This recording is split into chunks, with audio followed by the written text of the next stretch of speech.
Talaga, pag mahirap ang buhay, no? Titiisin na lang yung sakit, uwi na lang sa bahay. Pag mahirap ka, sa bahay na lang, titiisin na lang yung sakit. Ganun ba talaga papel ng mga taong mahihirap, Nay? Kapalaran. Kasi iba kang, kano na naman dahil yung gusto ko. Nay, ang gagastusin nyo lang po dyan sa unang...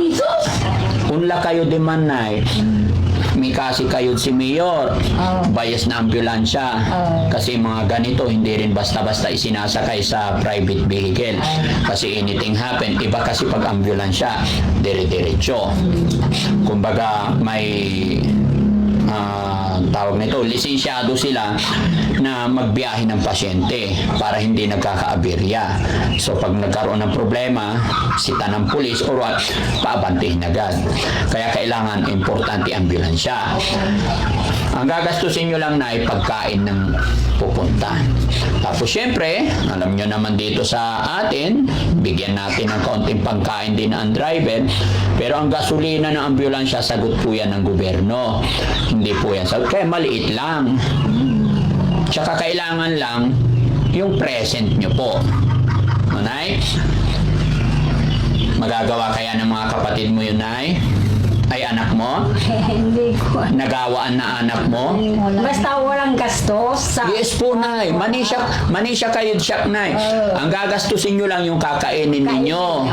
Siyempre, pag manaragal ka di man, pag nagutom ka, hindi mo na rin pwedeng hingiin doon sa ospital yung, ay nagutom ako, hindi.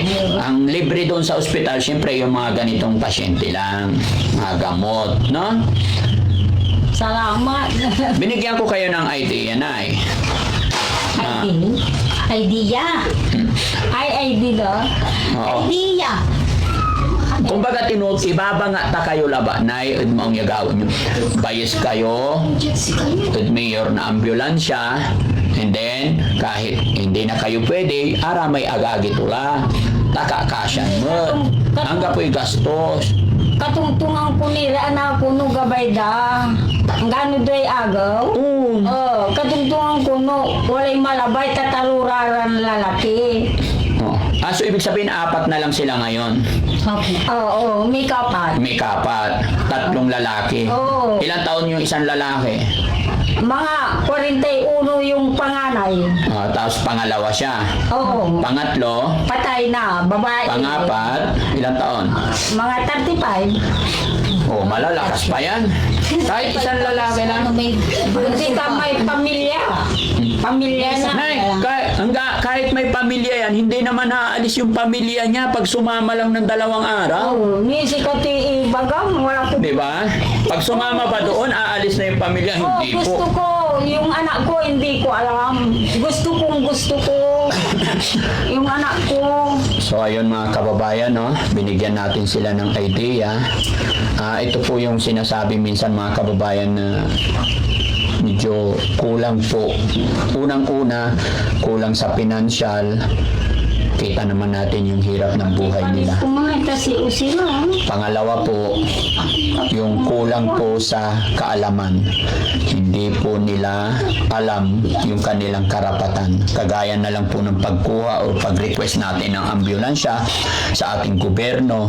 Nandyan po ang ating gobyerno mga kababayan. Makiusap lang po tayo ng maayos sa ating mga mahal na mayor. Hindi po sila pwedeng tumanggi as long as may available. At hindi rin pwedeng walang ambulansya mga kababayan. Meron at meron po yan. Kaya binigyan ko ng idea si nanay at sana makausap ko rin yung mga anak nila.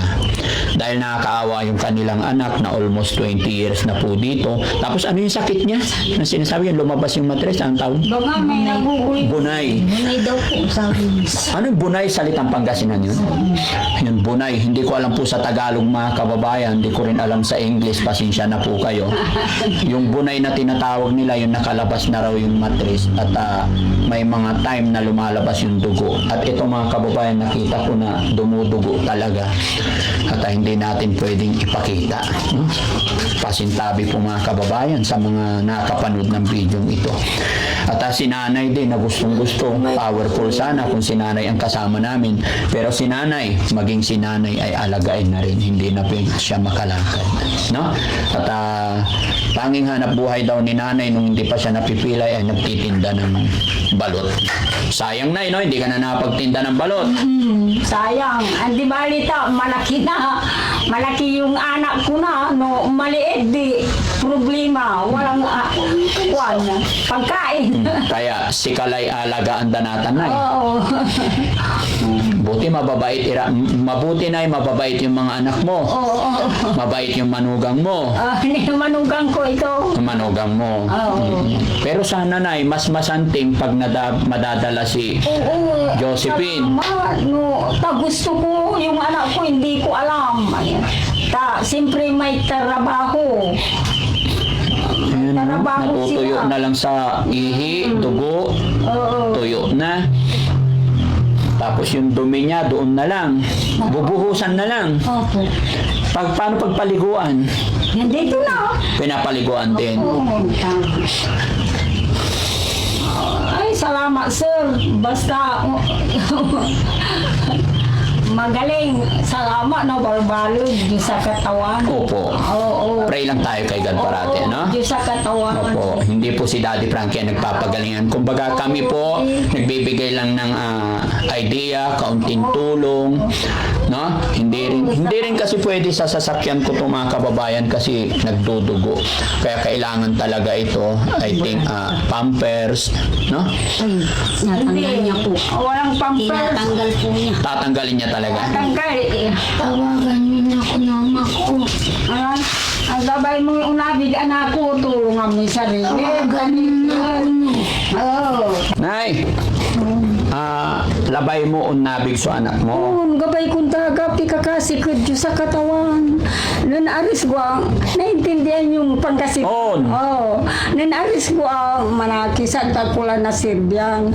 Sara anak ko, walay karabaho ra. Untan. Duwari ko kumpunin to may bagditan. Siya tansayan. Pati problema.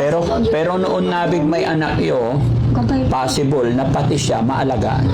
Oo. Hindi na siya alagaan. Oo. Nung nabig ko sa katawan, kakasi, sa katawan, nung nabig ni ko mo. Kung matulungan nyo, gibalbalo kong salamat, sir. Nay, ang tulong kasi, andyan naman yung mga anak niyo po. Kagaya ng sinasabi ko, hiram po kayo ng ambulansya. No?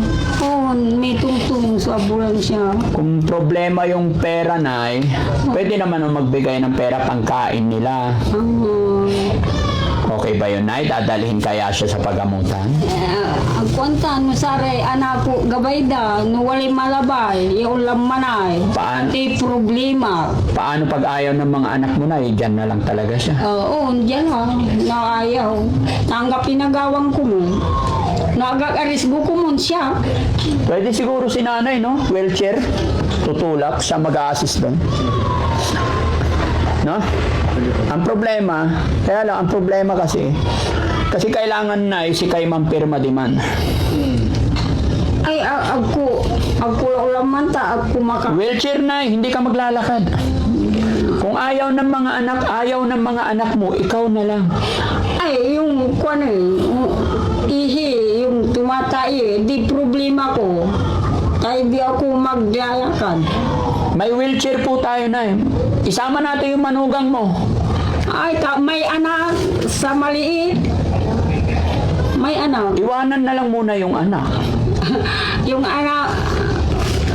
anak ko, sabihin ko, no gusto niya. Sige, Nay, ha?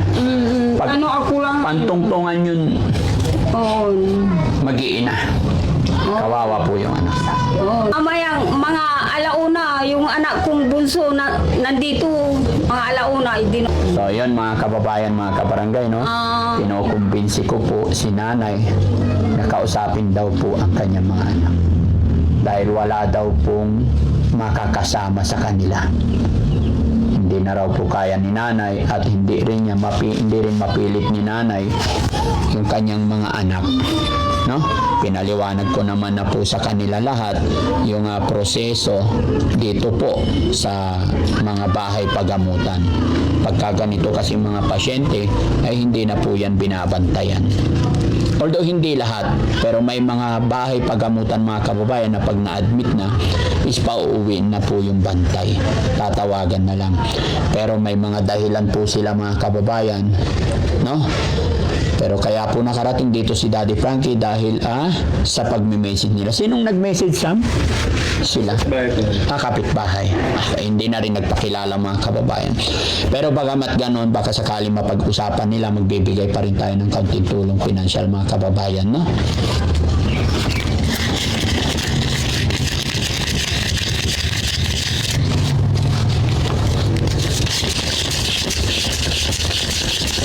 Nay, Oo, baka sakaling makatulong, katungtong mura may anak mo, oo, para na awit yo. oo. May ambulansya ang kapoy bayar. Oo, Kung kero kayo'y tulungid. Sa problema sana ko wala umpayag kumun misal salamat ha. May kasikad-sikad na. Wala pamilya. Panangasi dalad agida. 2 araw. Opo. Hindi, isang araw, isang gabi lang. Oo. Depende. Depende yan. Mas mapapabilis pa. May kasi ang gusto niya. Paano pag ayaw? Masakit yung kwan, pag-upo. No, ayaw yung anak ko, masakit ang pag-upo. Gusto ko gumaling. Matalino yan. Matalino. At tatagi yung grade niya. Mataas ang grade niya. Pero sa gusto ko, gumaling. Maayaw yung anak ko, yung 3 lalaki na pinagawang ko. Akin kasi untay agawa to, tepetan ko laba na lahi ba yan? O ano? Hindi ko alam. Ay, hindi kami lahi. Wala naman. Yung pala So pwedeng possible, gagaling pa siya. Hindi. Baka napainom lang siya ng kung ano-ano. Siguro. Sige na, ibibigay ako ng babalikan ko kayo dito. Sana mabalitaan ko, nadala na or Mamayang hapon nandito yung 3 anak ko. Pero na, ikaw pa rin ang magde-decide. Ikaw makikiusap sa kanila kasi mga anak mo yan, hindi po ako. Nasa inyo po yung desisyon kung dadalhin ninyo yung anak niyo, hindi po ako. Hindi to para naintindihan niya kung Sige po. Naibigyan ko kayo ng pamasahe, pandag pagkain. Kamay mo po na yun. malaki, salamat na malaki. 2, 3, 4, 5,000 po. Salamat, sir. Salamat yung malaki. Sige na pansamantala kami aalis muna. Ano po? Pagbalik yun. Oo po. So ayun mga kababayan, mga kabarangay, naipaliwanag ko na lahat. Ito lang ang problema talaga dahil ayon kay nanay, ayaw daw po ng mga kapatid. Bakit kaya? So ipag-pray natin mga kababayan dahil nakakaawa po si Ate Josephine. Wala na talaga siyang alam. Kakalat na lang yung dugo doon sa upuan na magsisilbing higaan. Doon na lang talaga lahat. Ayon kay nanay, dudumi, lahat doon na, paliguan doon na. Tapos ihiga, nakabaluktot yung niya. Ganyan na lang po. No? So ayan mga kababayan, maraming salamat po and God bless po sa ating lahat. Thank you po.